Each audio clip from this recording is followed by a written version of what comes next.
Tout le monde est prêt à entendre la parole? Amen. Gloire à Dieu.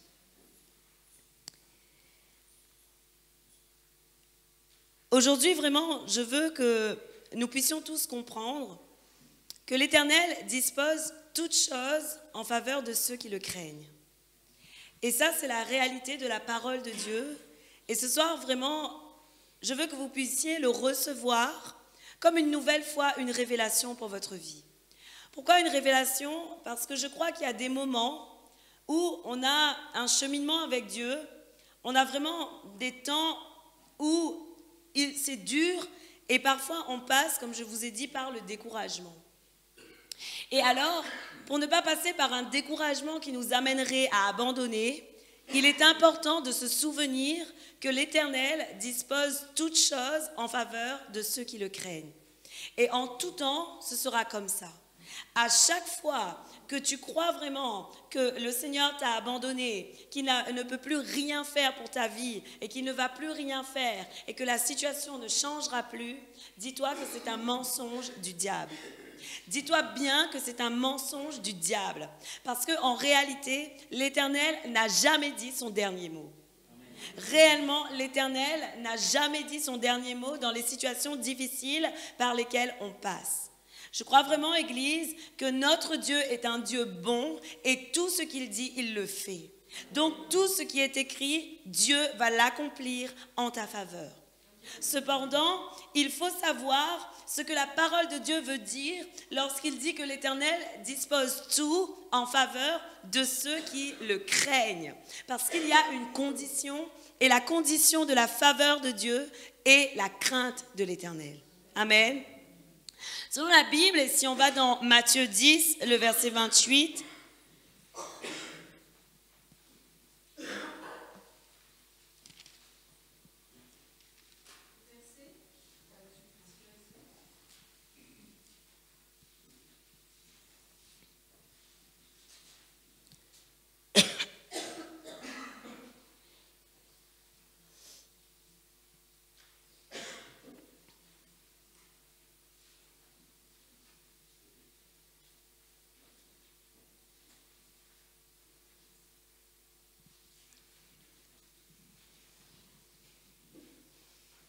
Matthieu 10, verset 28, c'est le moment où Jésus-Christ parlait aux disciples. C'est le moment où Jésus-Christ était en train de dire aux disciples, « Voilà, je vous envoie comme des brebis au milieu des loups. » C'est le moment vraiment où les disciples allaient commencer à travailler pour Jésus-Christ. Oui ou non?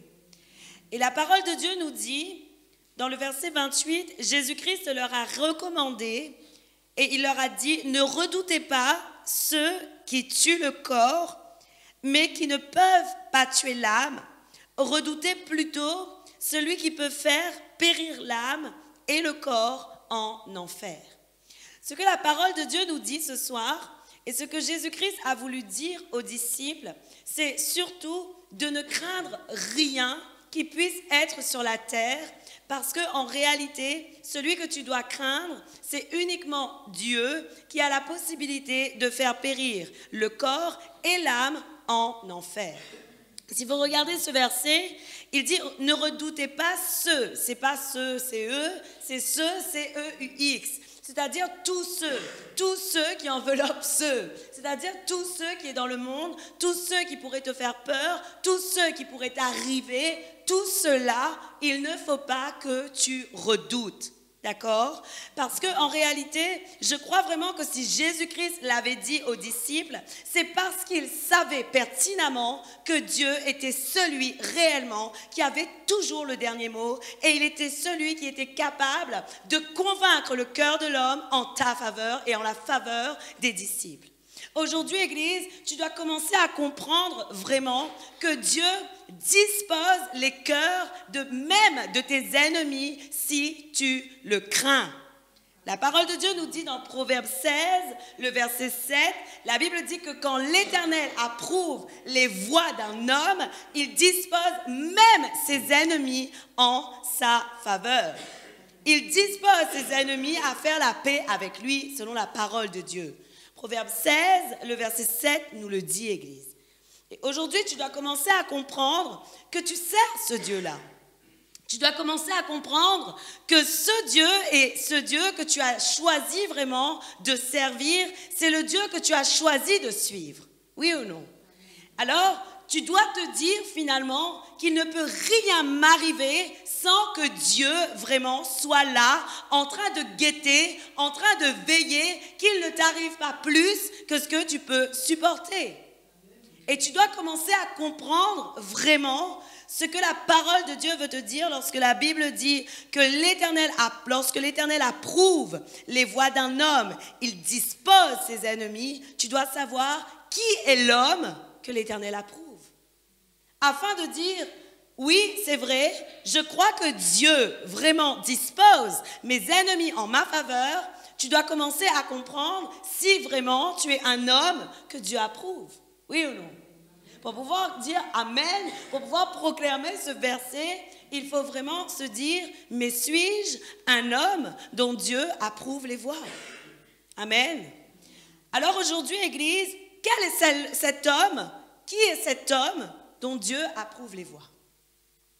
La parole de Dieu nous parle des attitudes à avoir pour que l'Éternel nous approuve. Oui ou non? Alors, si on va regarder dans le psaume 1, Église,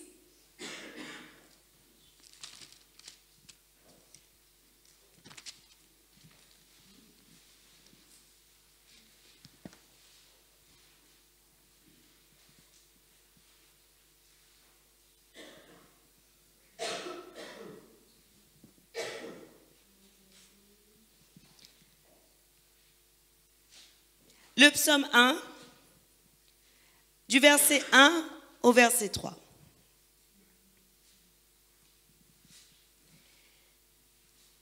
La Bible dit, « Heureux l'homme qui ne suit pas les conseils des méchants, qui ne s'arrête pas sur la voie des pécheurs et ne s'assied pas en compagnie des moqueurs, mais qui trouve son plaisir dans la loi de l'Éternel et la médite jour et nuit.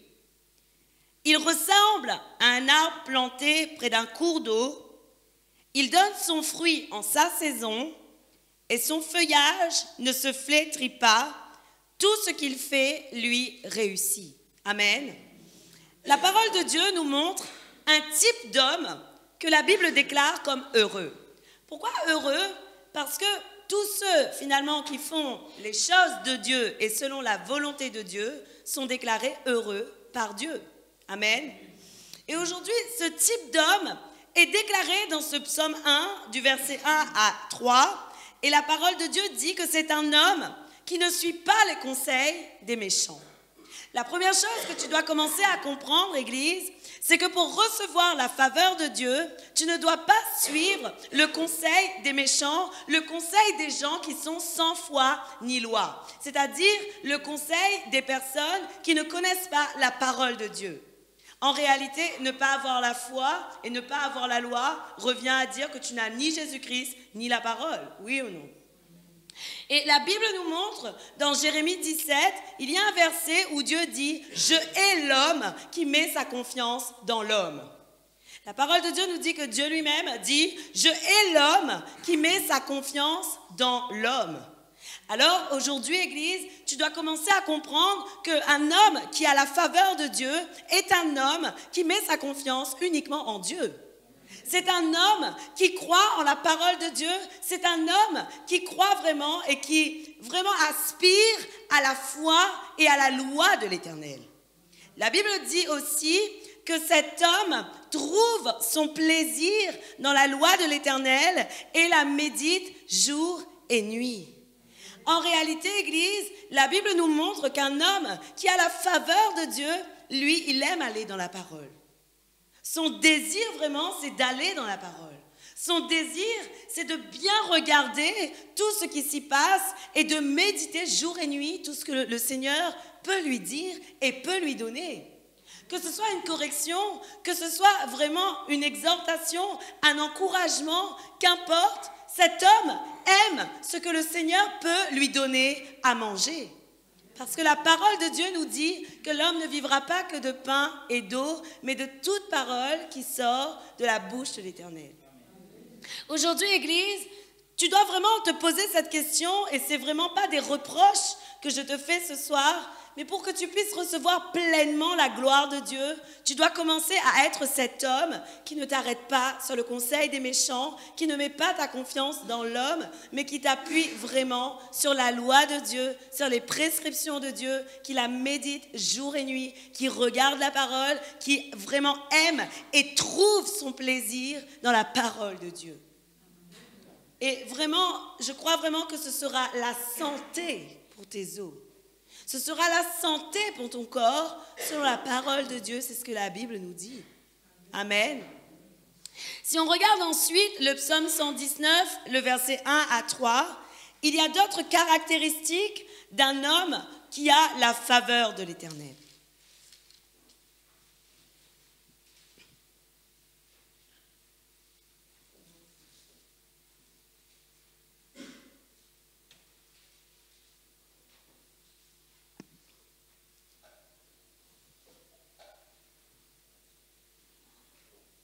Le psaume 119, le verset 1 à 3.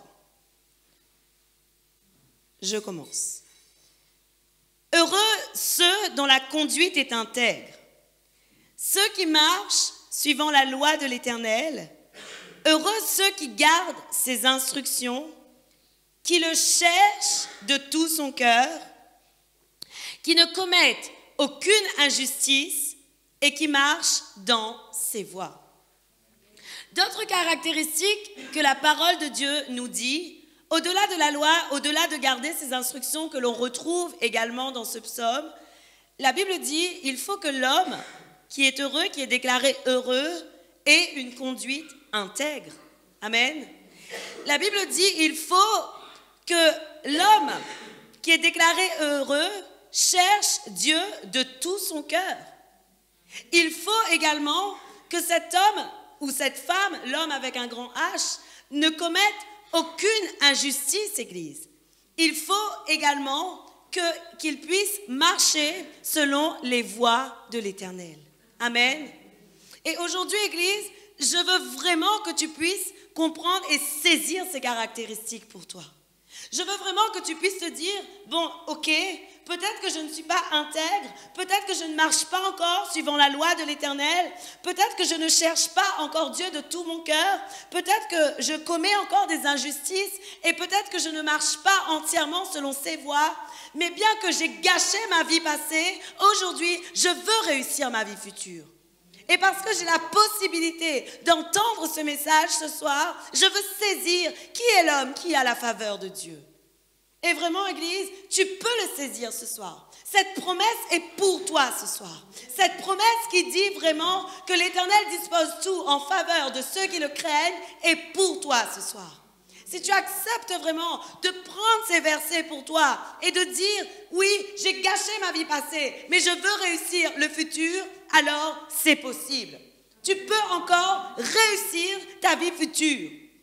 Tout n'est pas perdu avec Dieu. Au contraire, dès que tu acceptes de revenir à lui, alors il t'amène vers de nouvelles voies.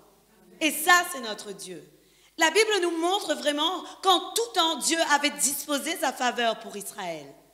Mais ça n'a pas empêché Israël de toujours regarder en arrière.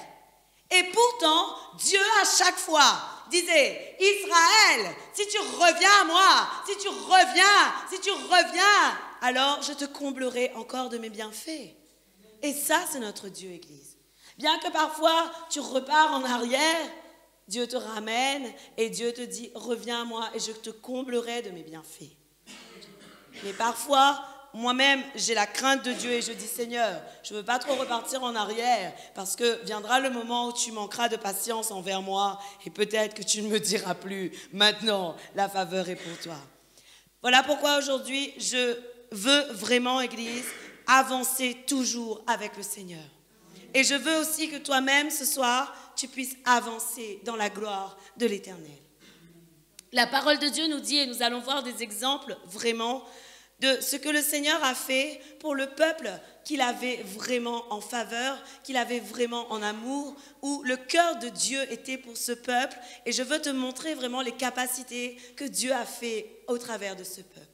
Pourquoi? Parce que la parole de Dieu nous dit que la foi vient de ce qu'on entend et ce qu'on entend vient de la parole de Dieu. Alors, si tu n'entends que des choses meurtrières, si tu n'entends que des choses vraiment défaitistes, si tu entends toujours des choses mauvaises et négatives, désolé, mais ta foi sera vraiment morte. Parce que malheureusement, tu ne nourris pas ta foi de la parole de Dieu. Et dans la parole de Dieu, il y a des promesses pour ta vie et ce soir, tu dois les saisir. Amen. Il faut aussi que tu puisses comprendre une femme qui est digne d'approbation pour le Seigneur. J'aimerais vraiment dire ce verset à la femme.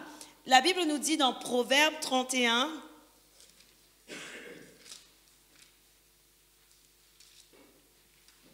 le verset 30, ça ne veut pas dire que les autres versets n'étaient pas pour vous, c'était pour nous tous, mais il y a un verset spécifiquement pour la femme qui est digne d'éloge devant l'Éternel. Et c'est Proverbe 31, le verset 30, où la parole de Dieu nous dit « La grâce est trompeuse, la beauté est illusoire, c'est de la femme qui craint l'Éternel qu'on chantera les louanges. » Aujourd'hui, Église, si tu veux être une femme vraiment dont tous fait tes honneurs, dont tous vraiment montrent tes louanges, même tes enfants, et tout est disposé pour toi, il faut vraiment que tu aies la crainte de l'Éternel.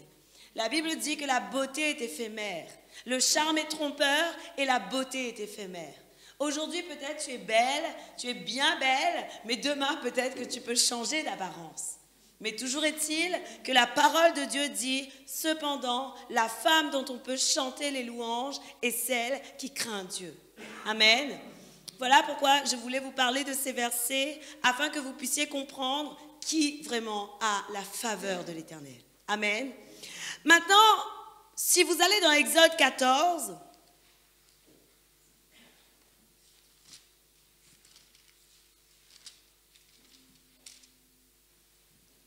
mercredi, l'atmosphère était lourde, c'était correction, sanctification. Mais ce soir, c'est différent, oui ou non? C'est comme ça. Alors, Exode 14, à partir du verset 1er.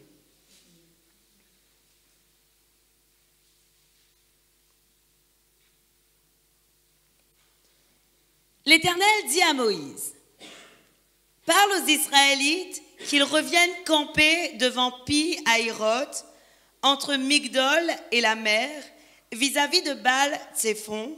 C'est en face de cet endroit que vous camperez près de la mer.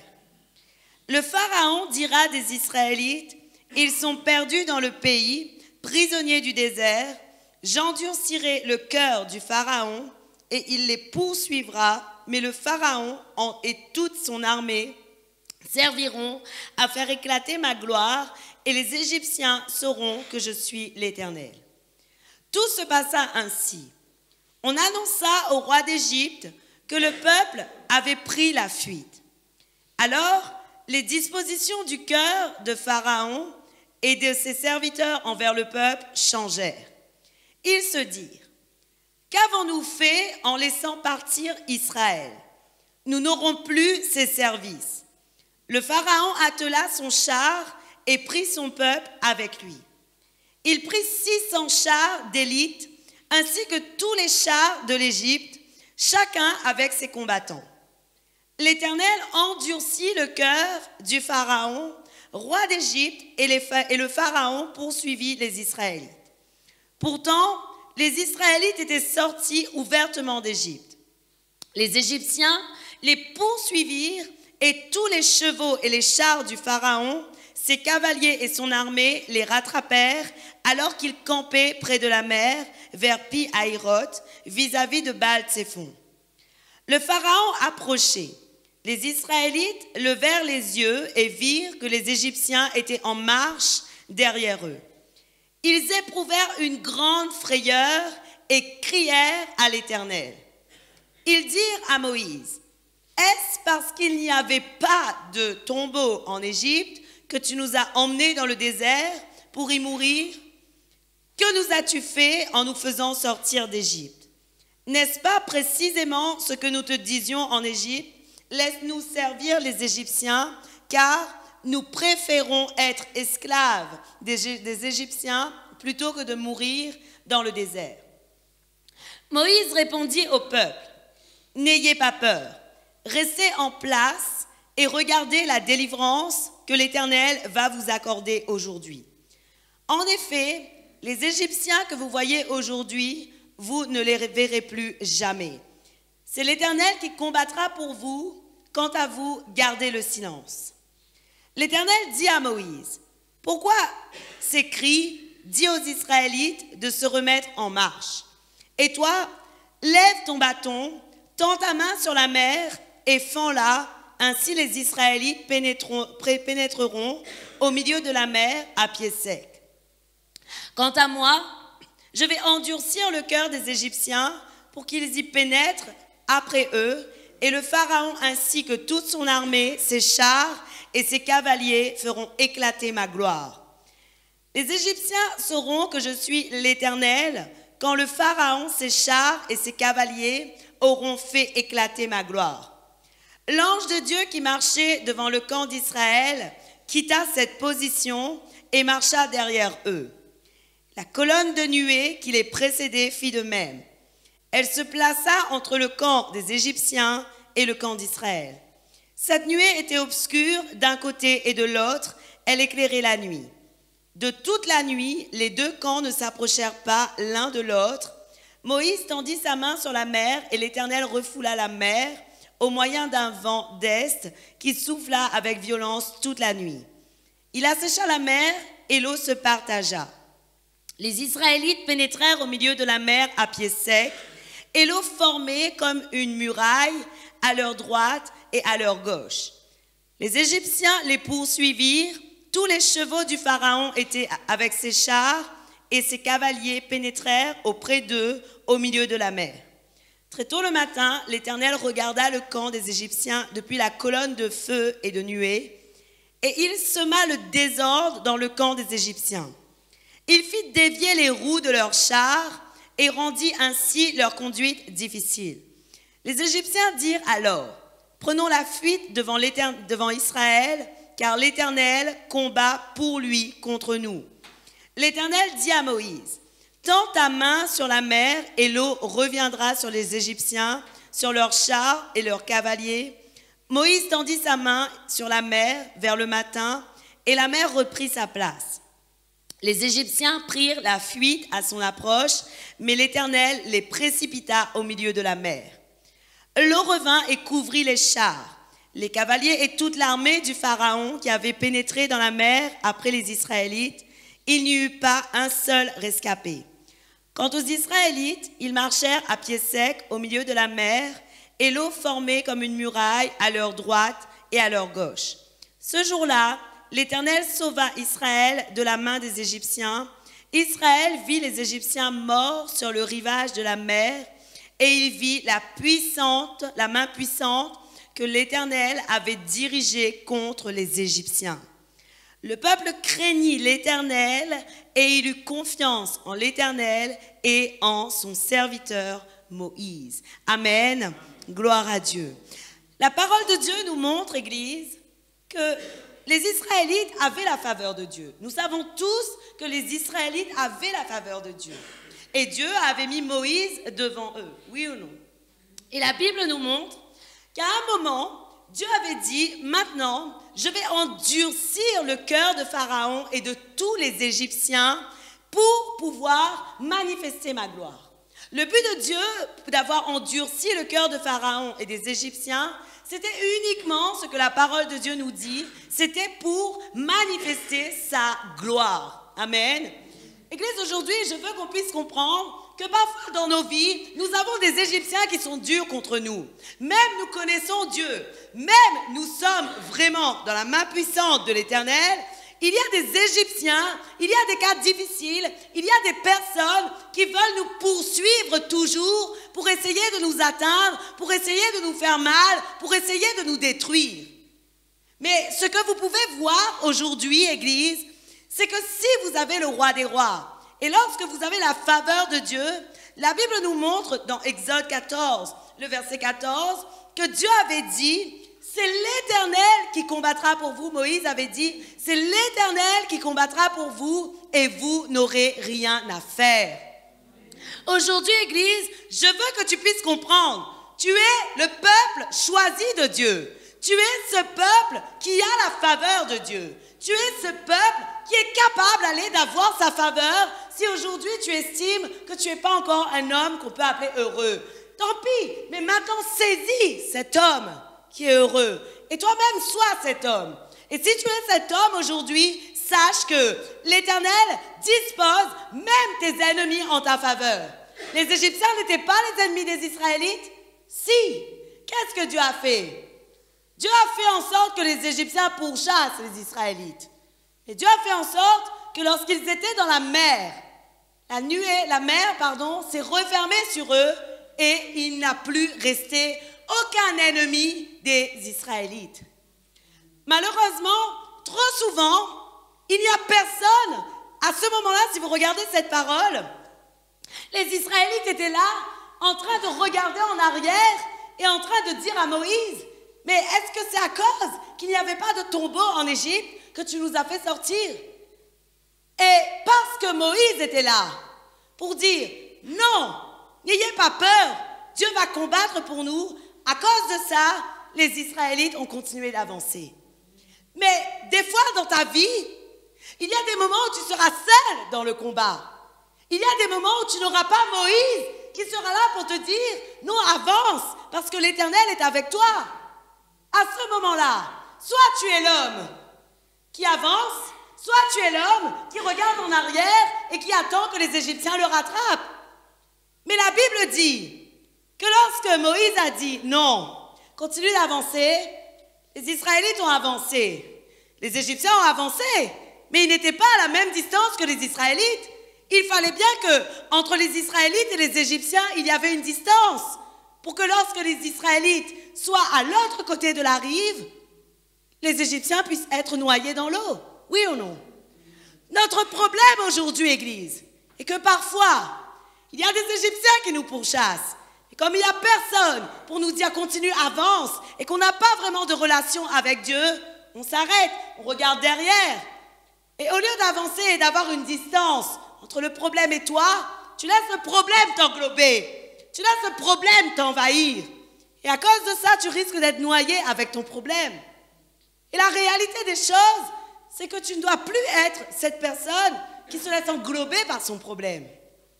Mais tu dois être cette personne qui sait que Dieu dit non, avance. Effectivement, Moïse n'est plus là. Mais aujourd'hui, tu as ta relation avec Dieu. Tu as le Saint-Esprit en toi. Et le Saint-Esprit, lui, il peut te dire, dans ce problème, avance, l'Éternel combattra pour toi, et toi, garde ton calme. Mais tu sais quand est-ce que le Saint-Esprit peut te dire, avance, l'Éternel combattra pour toi, et toi, garde ton calme, lorsque tu as déjà entendu cette parole. Si tu ne l'as jamais entendue, tu ne pourras pas discerner ce que le Saint-Esprit veut te dire. Il faut commencer à entendre la parole de Dieu pour pouvoir discerner qu'est-ce que le Saint-Esprit veut me dire. Mais si jamais je ne suis passée sur ce passage, comment je peux avoir la confirmation et la révélation de la parole du Saint-Esprit qui me dit avance, garde le silence, car l'Éternel combat pour moi? Comment, Église? C'est impossible. Aujourd'hui, tu dois commencer à comprendre que pour ta vie, il y a vraiment, si vous regardez la parole de Dieu, le verset 19 nous montre, et regardez bien ce verset, la Bible dit, l'ange de Dieu qui marchait devant le camp d'Israël quitta cette position et marcha derrière eux. Et la colonne de nuée qui les précédait fit de même. Elle se plaça entre le camp des Égyptiens et le camp d'Israël. Ce qui nous prouve qu'entre l'Égypte et Israël, il y avait une distance pour qu'il puisse y avoir la place pour que la nuée de Dieu se passe, Église. Et la parole de Dieu nous montre que Dieu est toujours celui qui se tient là où il y a le problème. La Bible te montre aujourd'hui que Dieu est toujours celui qui se tient là où il y a le problème. Entre toi et le problème, il y a Dieu. Entre toi et le problème, il y a Dieu. La parole de Dieu te prouve ce soir qu'entre les Israélites et les Égyptiens, la nuée n'était plus devant. La nuée était entre deux. La colonne de nuée qui les précédait s'est placée à l'arrière entre les Israélites et les Égyptiens. Aujourd'hui, Église, tu dois comprendre qu'à toi qui as la faveur de Dieu, entre toi et ton problème, il y a Dieu. Et donc, tu vas recevoir la victoire comme les Israélites sur les Égyptiens. Aujourd'hui, Église, il est temps que le peuple de Dieu comprenne qui est son défenseur. Église, nous avons un Dieu grand, nous avons un Dieu puissant.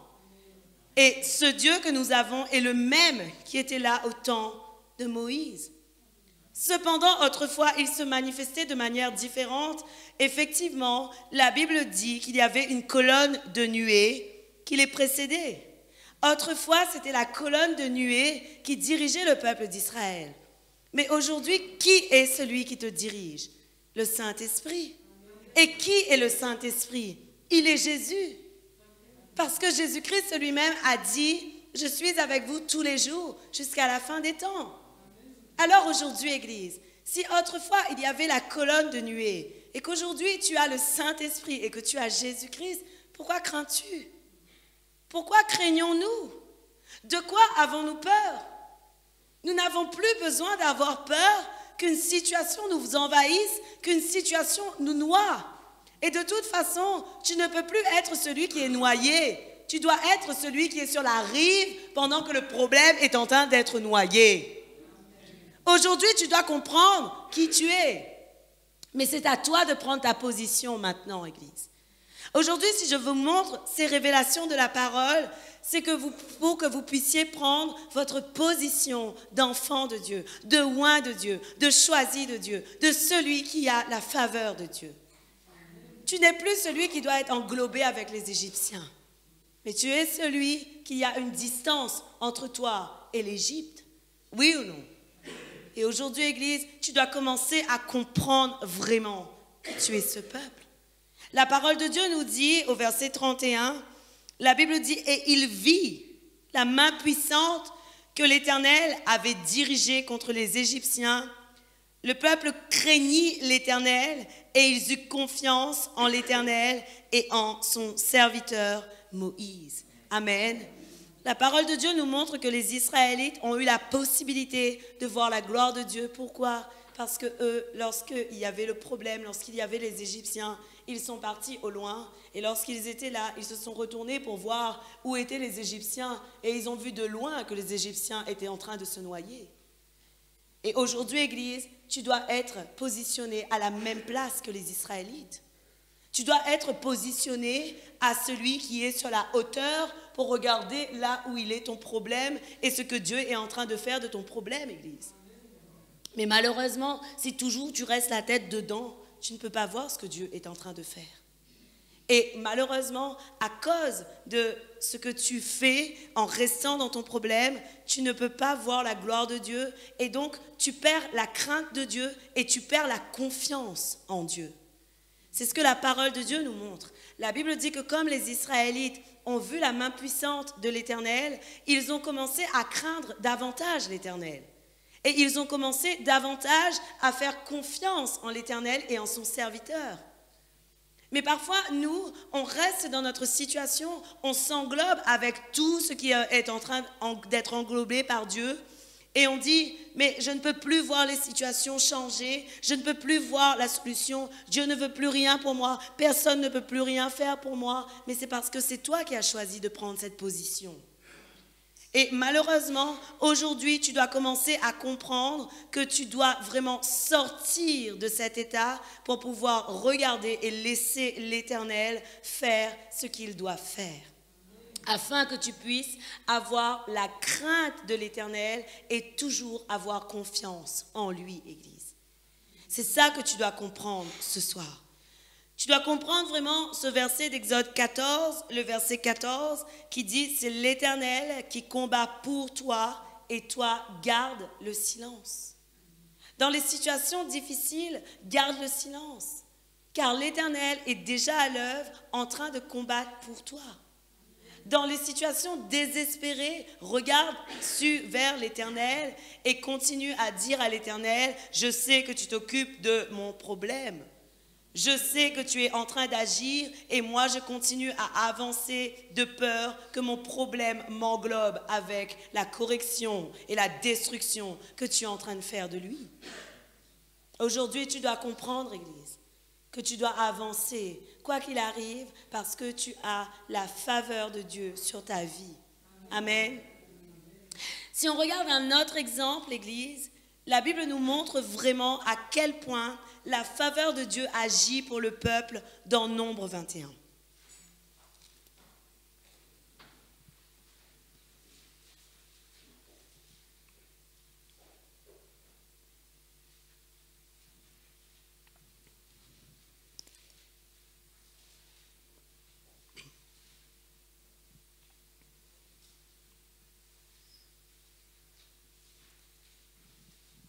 Nombre 21, à partir du verset 31.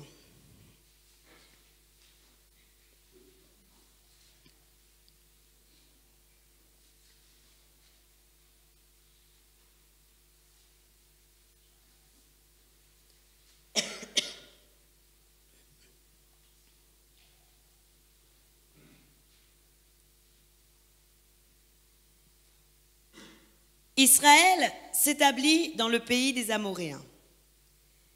Moïse fit faire une reconnaissance à Jaézer et ils prirent les villes qui en dépendaient et chassèrent les Amoréens qui s'y trouvaient. Ils changèrent ensuite de direction et montèrent par la route du Basan. Og, le roi du Basan, sortit à leur rencontre avec tout son peuple pour les combattre à Édréi.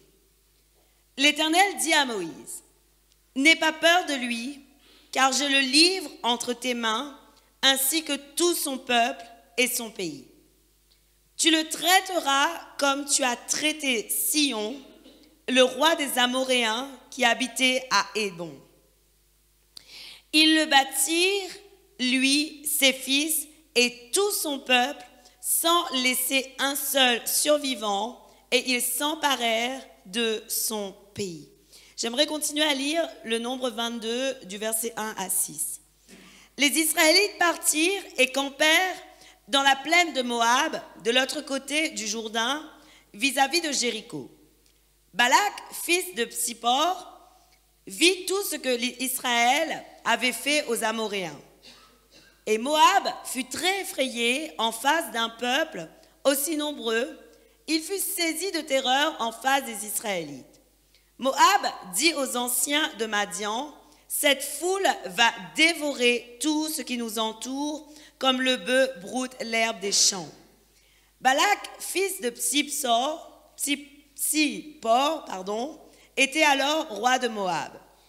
Il envoya des messagers trouver Balaam, fils de Béor, à Pétor sur l'Euphrate, dans le pays de ses compatriotes, afin de l'appeler et de lui dire, « Un peuple est sorti d'Égypte.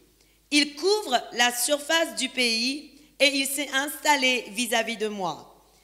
Viens donc maudire ce peuple pour moi, car il est plus puissant que moi. Peut-être ainsi pourrais-je le battre et les chasser du pays, car je le sais, celui que tu bénis est béni, et celui que tu maudis est maudit. » Amen.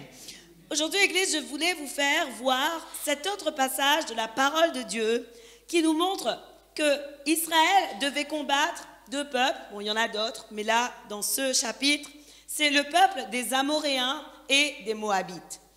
La parole de Dieu nous montre que lorsqu'Israël est allé combattre les Amoréens, il y avait pourtant tous les cavaliers, tous les chars, toute l'armée du pays qui était là pour combattre contre Israël. Mais ce qui est merveilleux, c'est que bien que toute l'armée était là, les Israélites ont gagné le combat contre les Amoréens. Pourquoi? Parce qu'ils avaient la faveur de Dieu.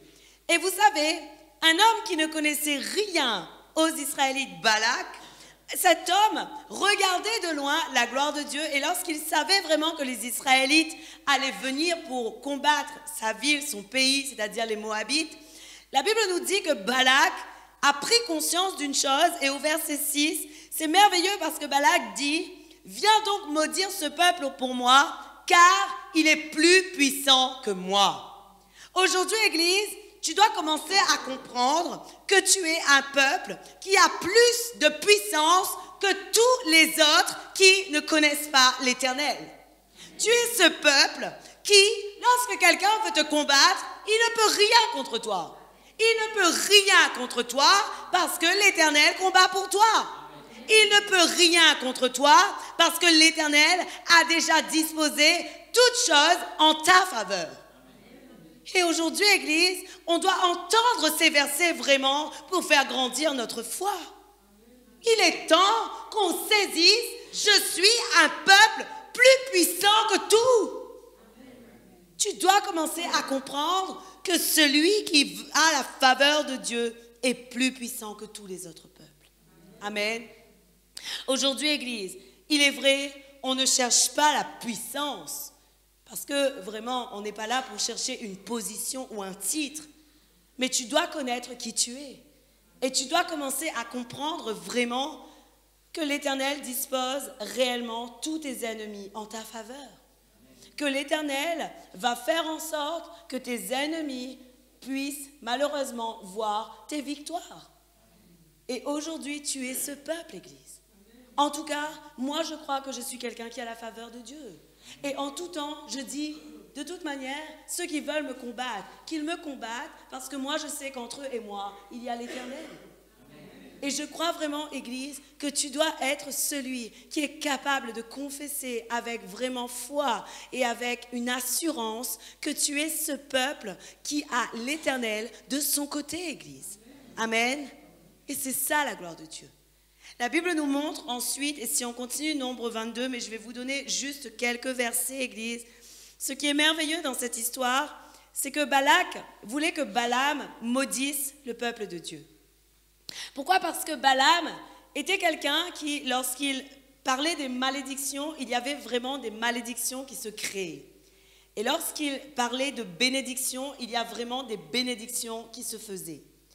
Et aujourd'hui, Église, puisque tu as le Saint-Esprit, cette parole est aussi pour toi. La Bible dit que la bénédiction et la malédiction est au pouvoir de la langue. Logiquement parlant, Église, celui qui a le Saint-Esprit, celui qui connaît la parole de Dieu, il peut également bénir et maudire. Mais logiquement parlant, on n'est pas là et on n'est pas appelé pour maudire, oui ou non? On est appelé pour bénir. On est appelé pour bénir toutes choses sur la terre. Mais on est appelé aussi à maudire. Waouh!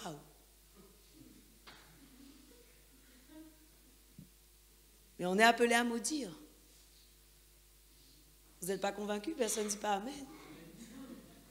On est appelé à maudire quoi, Église? On est appelé à maudire les œuvres du diable. On est appelé à bénir le peuple de Dieu. On est appelé à bénir toutes choses. Mais on est appelé à maudire les œuvres du diable. On est appelé à maudire les maladies. On est appelé à maudire les esprits impurs. On est appelé à maudire les œuvres du diable. Aujourd'hui, utilise ta bouche pour maudire les œuvres du diable et utilise ta bouche pour bénir les œuvres de Dieu. L'homme est une œuvre de Dieu. Alors bénis l'homme. Bénis tout ce que l'Éternel a fait. Et cependant, maudis les plans du diable. Aujourd'hui, tu dois commencer à comprendre cette parole qui dit « La vie et la mort sont au pouvoir de ta langue ». Tu as la possibilité de faire échouer tous les plans que l'ennemi dresse sur ta vie, Église. Et puisque tu as cette possibilité, tu dois le faire. Tu dois commencer à dire « Je maudis toutes les paroles de malédiction qui sont dirigées contre moi ». Ça veut dire qu'elles n'auront plus d'effet sur ta vie. Tu les as maudits, c'est fini. Et par contre, tu bénis toutes les bénédictions que l'Éternel veut faire sur toi. Amen.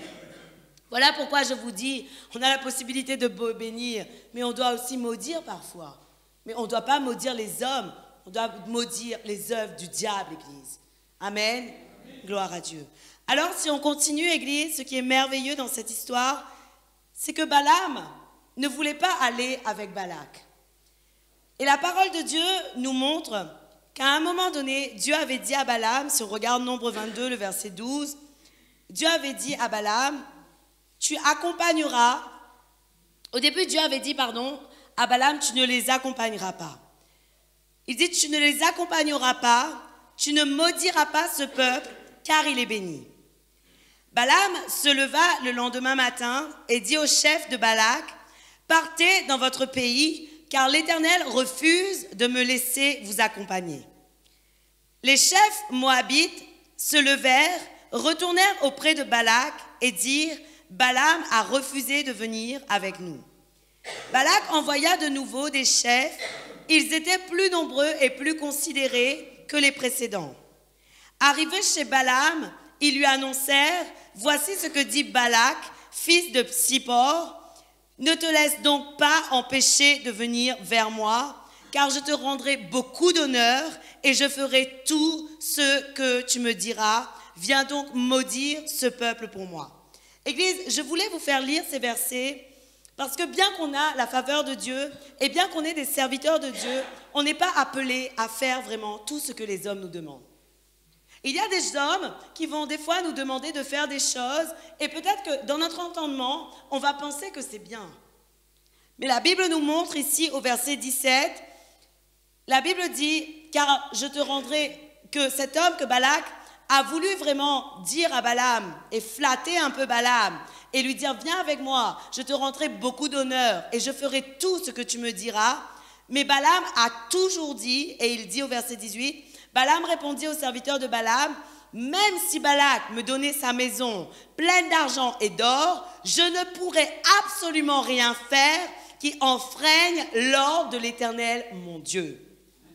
Aujourd'hui, tu dois comprendre, Église, que si tu as la faveur de Dieu, tu n'es pas là pour faire selon ta volonté. Tu n'es pas là pour faire selon ce que les hommes te demandent de faire. Et il y a des moments où l'homme va te dire, mais dis plutôt ça, enseigne plutôt ci, guéris plutôt comme ça, fais plutôt comme ci, avance plutôt comme ça, et fais plutôt ça, et va plutôt là-bas. Mais la réalité des choses, est-ce que tu t'es posé la question, mais qu'est-ce que Dieu veut que moi je fasse? Qu'est-ce que Dieu veut que je fasse? Est-ce que vraiment la décision de Dieu pour que j'aille à droite ou à gauche? Des fois, on regarde les bonnes occasions, on regarde les bonnes opportunités et on dit mais ça doit être de Dieu. Mais si Balaam regardait vraiment aux possibilités que Balak lui avait données, c'est-à-dire de tout lui donner comme honneur, Balaam aurait pu accepter. Il aurait pu aussi dire mais peut-être que finalement c'est un peu le plan de Dieu. Mais comme la décision et la direction ne venaient pas de Dieu, Balaam a refusé catégoriquement de faire ce que Balak lui avait ordonné de faire. Aujourd'hui, Église, tu dois commencer à comprendre que tu as la faveur de Dieu, mais tu dois garder cette faveur en ne faisant que ce que l'Éternel te demande de faire.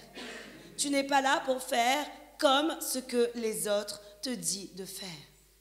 Et aujourd'hui, même si les autres ne comprennent pas ce que tu fais, et si cela vient de l'Éternel, alors fais-le. Aujourd'hui, je dois vraiment te dire, Église, dans ta vie de foi, dans ta vie de chrétien, il y aura des moments vraiment où les gens ne vont pas comprendre tes choix, les gens ne vont pas comprendre tes décisions, et les gens ne vont pas comprendre vraiment ce que tu veux faire. Et même moi, des fois, Dieu me dit de faire des choses et je dis, Seigneur, je sais que si je le fais, même des personnes de l'Église même ne vont pas comprendre. Mais Dieu me dit, ce n'est pas mon problème. Fais-toi ce que je t'ai demandé. Ce n'est pas mon problème à moi. C'est le problème de Dieu. Et en réalité, Église, aujourd'hui, tu dois commencer à comprendre pour qui tu travailles. Lorsque tu as la faveur de l'Éternel, tu dois travailler uniquement pour ce que l'Éternel te demande de faire. Et non pas pour ce que l'homme veut que tu fasses. Et même si l'homme dit, ben oui, ok, mais si tu ne le fais pas, on quitte ton église, alors dis-leur, ben quittez l'église. Mais moi, je continue à faire vraiment la volonté de mon Dieu pour ma vie. En réalité, Église, vous devez commencer à comprendre pour qui vous travaillez. On doit commencer à comprendre pour qui on travaille. Et moi, pour garder la faveur de Dieu, je m'impose cette discipline de toujours faire ce que l'Éternel me demande. Et vous devez commencer à comprendre que vous aussi, pour garder la faveur de l'Éternel, vous devez toujours faire, non pas ce que l'homme vous dit de faire, mais ce que l'Éternel vous demande de faire, Église. Amen. Et ça, c'est merveilleux. Puis, ce que la parole de Dieu nous montre, c'est qu'à un moment donné, quand même, Dieu avait donné, et si vous allez continuer à lire Nombre 22 et 23, mais je ne vais pas le lire ce soir parce que ça va être trop long, la Bible nous dit qu'à un moment donné, Dieu a donné la possibilité à Balaam d'aller avec Balak.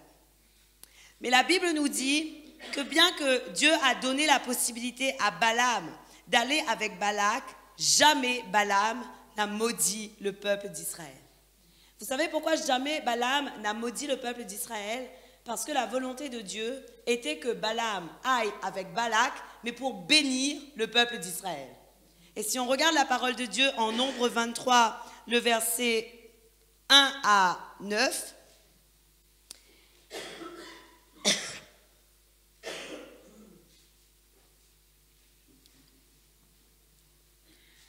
la Bible nous dit, Balaam dit à Balak, construis-moi ici 7 autels et prépare-moi ici 7 taureaux et 7 béliers. Balak fit ce que Balaam avait dit, et Balak et Balaam offrirent un troupeau et un bélier sur chaque autel. Balaam dit à Balak, tiens-toi près de ton holocauste, tandis que je m'éloignerai, peut-être que l'Éternel viendra à ma rencontre.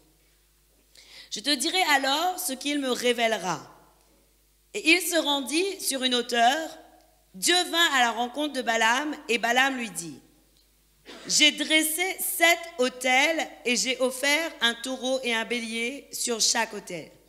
L'Éternel mit des paroles dans la bouche de Balaam et lui dit, retourne vers Balak et transmets-lui ce message. Balaam retourna vers Balak, celui-ci se tenait près de son holocauste, alors tous les chefs de Moab. Balaam avec tous les chefs de Moab. Balaam prononça son oracle.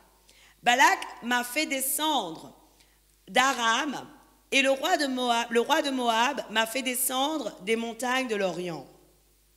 Viens, maudis Jacob pour moi. Viens, irrite-toi contre Israël. Comment pourrais-je maudire celui que Dieu n'a pas maudit? Comment pourrais-je irriter quand l'Éternel n'est pas irrité? Je le vois du sommet des rochers, je le contemple du haut des collines. C'est un peuple qui habite à part et qui ne fait pas partie des nations. Qui peut compter la poussière de Jacob et dire à quel nombre correspond le quart d'Israël? Que je meure de la mort des justes et que ma fin soit semblable à la leur. Balak dit à Balaam, que m'as-tu fait? Je t'ai engagé pour maudire mon ennemi et voici que tu le bénis. Waouh! Qu'est-ce que la parole de Dieu nous montre, Église? Dieu avait dit à Balaam, ok, va avec Balak. Balak, lui, il pensait que c'était pour maudire le peuple d'Israël. Mais la réalité des choses est que lorsque Balaam a commencé à parler, il n'a pas maudit le peuple d'Israël, mais il l'a béni. Pourquoi il l'a béni? Parce que la volonté de Dieu pour ce peuple était que ce peuple était toujours un peuple béni.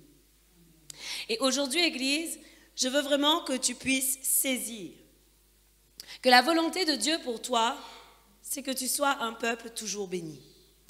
Et même que quelqu'un va pouvoir dire et comploter contre toi pour que tu sois maudit, Dieu disposera toujours toutes choses en ta faveur pour que tu sois toujours béni.